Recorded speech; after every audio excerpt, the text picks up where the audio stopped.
KDSJ Local Sports, Clayson Davis reporting as we recap the Spearfish Spartan boys basketball team's 2025-26 season.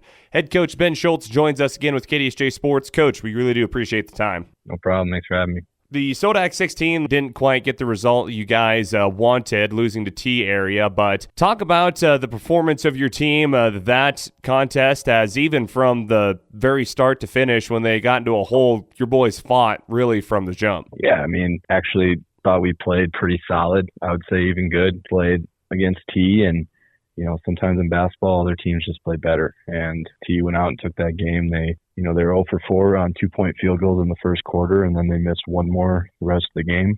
They had a guy that scored maybe 20 points all year have 17 points, and they shot with a lot of efficiency. I thought we forced them into a lot of tough looks that they're knocking down, and they have a player of the year candidate, Shad, who played really, really well and hit some incredibly tough buckets, and they were great from the free throw line and contested at the rim really well. So they were a 3 seed 3 weeks prior for a reason, and they went through a stretch where they weren't playing well and they fell in the 9th, and that was kind of a tough drop. They played Sioux Falls Lincoln to 2 points earlier in the year, and they're a really good basketball team. So as far as how we played, I thought we played pretty well. There's maybe a couple stretches that added up to 5 minutes of the game that we did not play well, and that was kind of the difference of it, them separating. But really proud of the group and how they competed and how they rose to the moment and competed their butts off. So we have no shame walking away from that. We accomplished a lot of things this season, and really proud of them. Of course, it's challenging going up against a team that just seems like everything is going right for them, especially on your home floor. But talk about some of the adjustments you made to kind of help slow down the T area squad and what you learned from that contest that you'll take into next year. Yeah, I think, we had a game plan of, getting in the lanes off certain guys, and we allowed, that 24 to feel pretty good about himself early, and we maybe didn't make a early enough adjustment to guard him with more intent. And when you have a varsity basketball player that has confidence in a game, it's tough to take him out of that rhythm. I thought we forced their best players into really tough shots. We held pretty much everyone else under their averages. I think in the offensive end, when we were organized, when we got into our spots and moved the ball to multiple sides, we scored pretty consistently. And I think out of timeouts, they executed really well, and we scored almost off of every break. So within that, we just need, that 5-minute stretch to maybe be a little bit more organized, and we're right there. And, at the end of the day, we missed 9 free throws. So, and we lost by 10. It's, a combination of a couple things that just came up short on. Of course, T area was very good about keeping you guys out of the paint. I don't have the official stat total of how many blocked shots they had, but a very physical game. The refs were letting both teams play pretty aggressively in this game as well. So when you go into next year, I know it might be kind of hard to think that far into the future, especially after a devastating loss like this one. But in terms of teams with height that are able to block your shots, what do you plan on doing to try to help your team next season deal with some of the height and shot blocking ability that T area has, and also teams like Huron and some of the taller teams in Class AA? Yeah, there's a lot of things you can improve skill level on. Comfortable in the lane, patience in the lane. That comes with more maturity and more time. The more situations you're in with that, the better it's going to be. Next year, we're going to have a much tougher schedule that will really hone in on. I think this year we got away with a lot of things with some of the teams that we played, and maybe developed a couple bad habits because of it. But in the T game, yeah, they have a 6'8" guy inside, and he disrupted a lot of shots. But we also got to the free throw line quite a bit.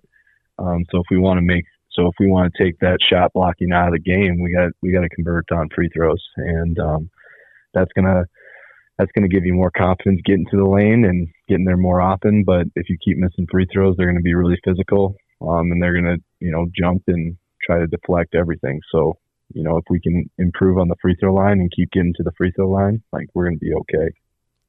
So you guys end the season at 15-6. Give your overall impression of how the season went from start to finish and what you felt like you improved on and what you're looking forward to get better with next season. Yeah, I mean, this group is a special group of seniors, and really good mix of awesome kids at the junior level as well, and we have some up and coming sophomores that are hungry to kind of put their mark on the next guys up. But just speaking on our seniors, I don't think I've ever seen a group, wherever I've been, Brandon here, Chester, Fargo, that's really been intentional about relationships, and not just relationships with each other, but relationships with the undercards, with freshmen and sophomores, and making them feel welcome, and making it a place where people feel comfortable and really want to be. And that's a special group, and that's not an easy thing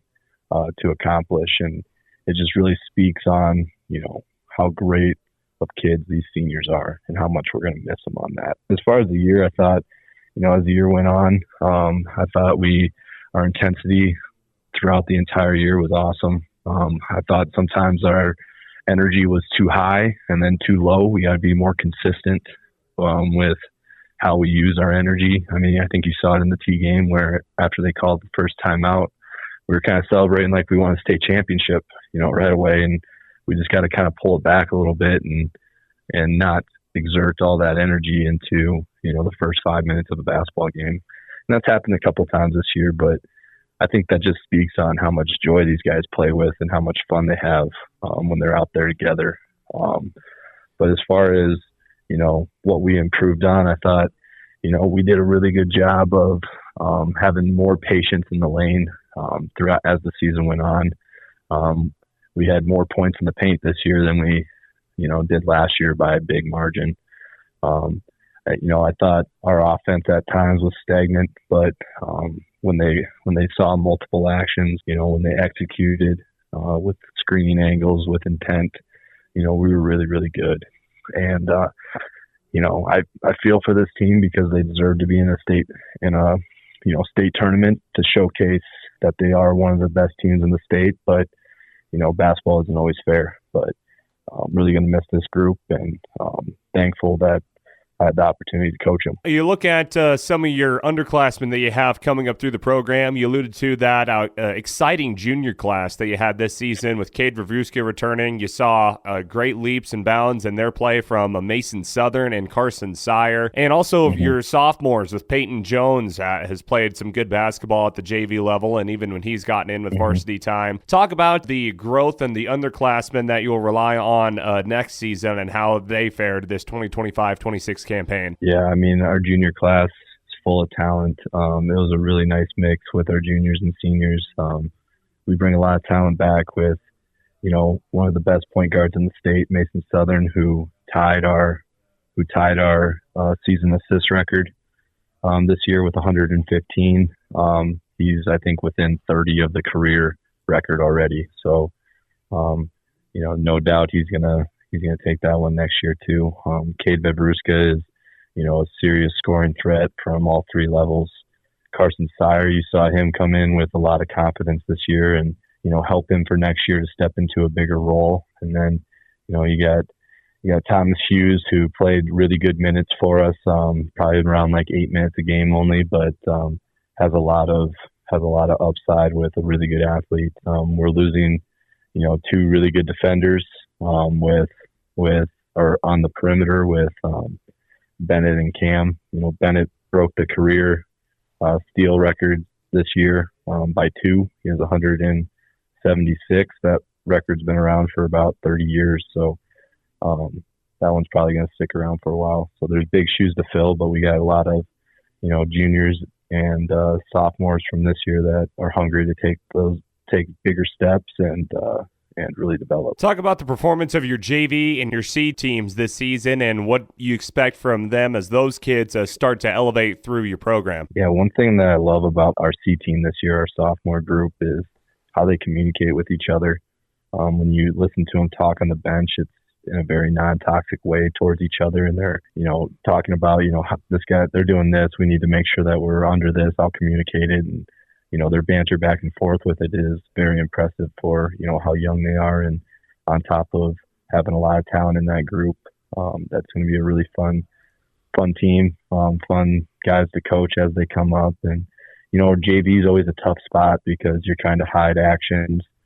They don't really get their own practice this year. It's more of a varsity focused practice. So, when you're on the JV court, it can look really sloppy, and you got guys that only have like 3 quarters or 2 quarters. So trying to figure out a flow is pretty tough in the JV level. But, we saw a lot of really good things from Thomas and Tucker and Peyton and Keegan, specifically in that level. Alex Eisner, he's a junior that's coming up, where he hasn't really had opportunities on the varsity court, but he's a sneaky player that just keeps getting better every year. So a lot of excitement with the group coming back, but tough to think about that right now when we went 0-1 on biggest game of the year. And finally, Coach, talk about what you have planned as of now as far as off-season and what you want to see get better from your team going into 2026-27. Yeah, I mean, the plan doesn't change. We gotta be intentional in the summer. We have open gyms 4 days a week. We have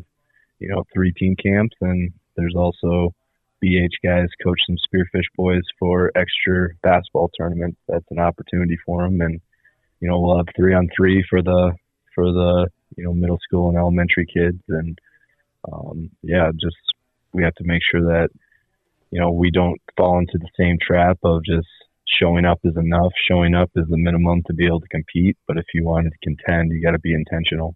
And however we can get motivated on that, it kind of lies with the individual of what they can handle. I know we have a lot of football players, and I don't want them burnt out. I want them to make sure that they get ready for the football season, but also dedicate some time of what they can handle to the basketball court as well. Awesome. Well, Coach, thank you again for joining us here with this postseason recap. And also, again, thank you for the time you've taken throughout this season to talk with KDSJ Sports, previewing games and recapping games. And we really do appreciate the time. No, not a problem. It was fun. Going to miss the group, but it was a good season.